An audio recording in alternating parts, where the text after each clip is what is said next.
அனைவருக்கும் அன்பு வணக்கம்.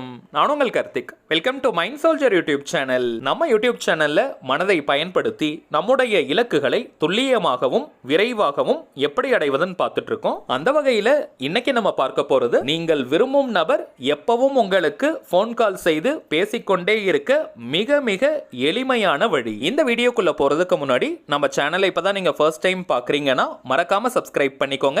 பக்கத்துல இருக்க பெல் ஐகானையும் பிரஸ் பண்ணிக்கோங்க. அப்பதான் அப்லோட் பண்ற எல்லா பயனுள்ள தகவல்களும் உடனடியாக உங்களுக்கு நோட்டிபிகேஷன்ல வரும். இப்போ நம்ம பார்க்க போறது முழுமையான ஒரு லா ஆஃப் அட்ராக்ஷன் மெத்தட். யாரெல்லாம் இதை பயன்படுத்தலாம்னு பார்த்தோம்னா, கணவன் மனைவி மற்றும் காதலர்கள், இந்த ரெண்டு கேட்டகரியில இருக்கிறவங்க இந்த டெக்னிக்கை யூஸ் பண்ணலாம். காதலர்கள்னு வரும்பொழுது லவ் பிரேக்கப்ல இருக்கிறவங்க மற்றும் ஒன் சைட் லவ்ல இருக்கிறவங்களும் இந்த மெத்தடை தாராளமாக நீங்க பயன்படுத்தலாம். லா ஆஃப் அட்ராக்ஷன்ல இருக்கக்கூடிய பழமையான அதே நேரத்தில் ரொம்பவும் பவர்ஃபுல்லான ஒரு மெத்தடை நம்ம யூஸ் பண்ண போறோம். இந்த டெக்னிக்குடைய பெயர் 369 மெத்தட். நீங்க நிறைய பேர் இதை கேள்விப்பட்டிருப்பீங்க.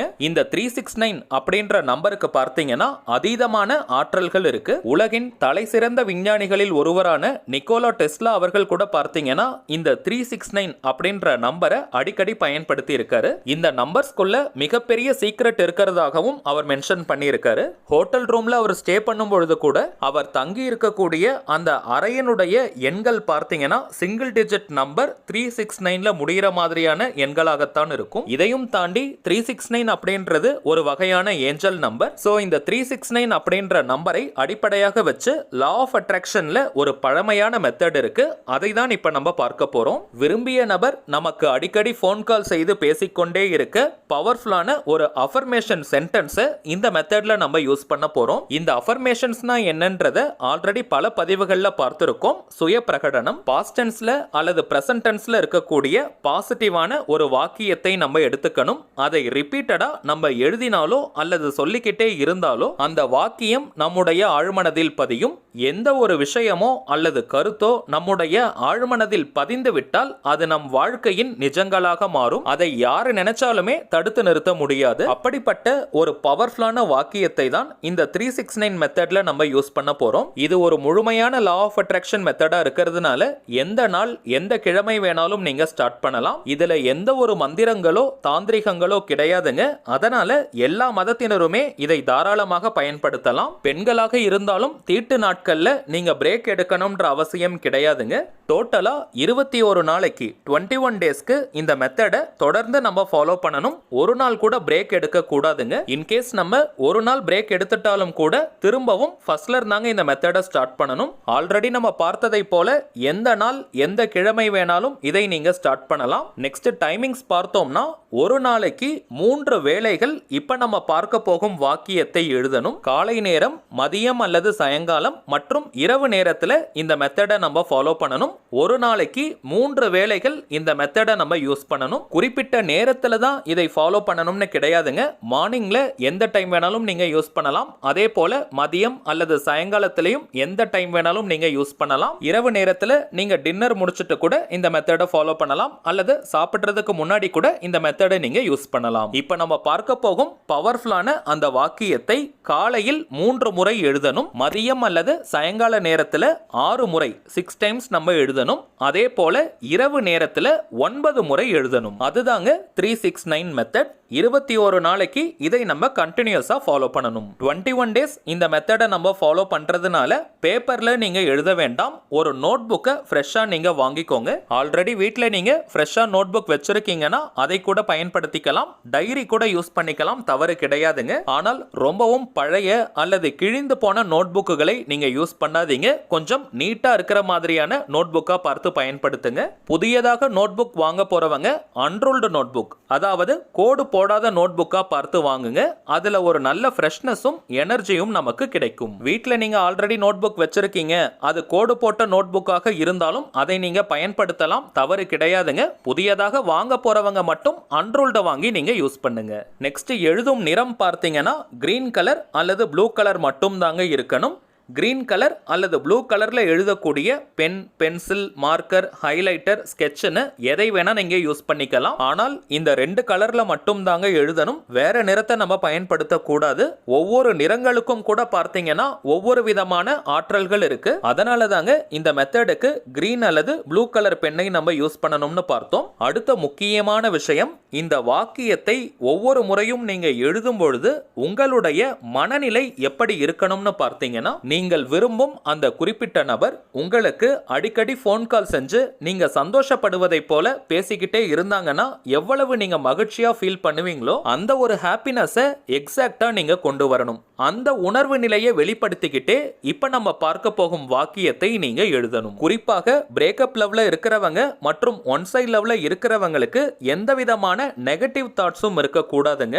நெகட்டிவ் தாட்ஸ்னு நம்ம சொல்றது பயம், சந்தேகம், கோபம், வெறுப்பு, ஏக்கம் இது போன்ற எந்த விதமான உணர்வுகளும் இருக்கக்கூடாதுங்க. மேலும் இந்த மெத்தடை ஃபாலோ பண்றதுனால அந்த குறிப்பிட்ட நபர்கிட்ட இருந்து அடிக்கடி ஃபோன் கால் வரும் அப்படின்ற எதிர்பார்ப்பு மனநிலையும் இருக்கக்கூடாதுங்க.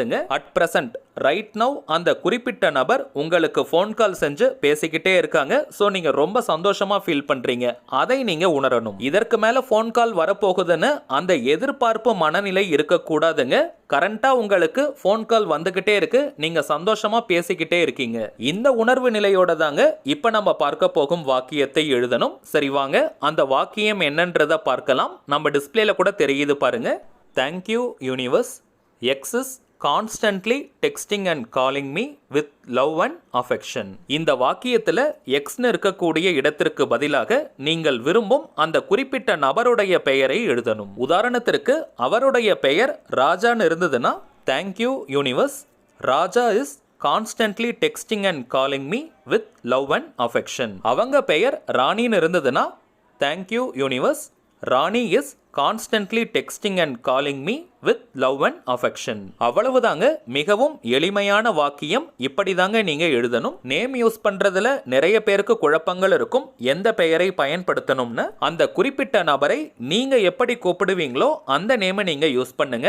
அது ஷார்ட் நேம், பெட் நேம்னு எதுவாக இருந்தாலும் அதை நீங்க பயன்படுத்தலாம். இன்கேஸ் நீங்க நேம் சொல்லி கூப்பிடாதவங்களாக இருந்தீங்கன்னா அந்த குறிப்பிட்ட நபரை அதிகபட்சமாக என்ன நேம் சொல்லி கூப்பிடுவாங்களோ அதை நீங்க பயன்படுத்தணும். உதாரணத்திற்கு அவங்க படிச்ச ஸ்கூல்ல, காலேஜ்ல அல்லது ஒர்க் பண்ற இடத்துல என்ன நேம் சொல்லி கூப்பிடுவாங்களோ அதை நீங்க யூஸ் பண்ணுங்க.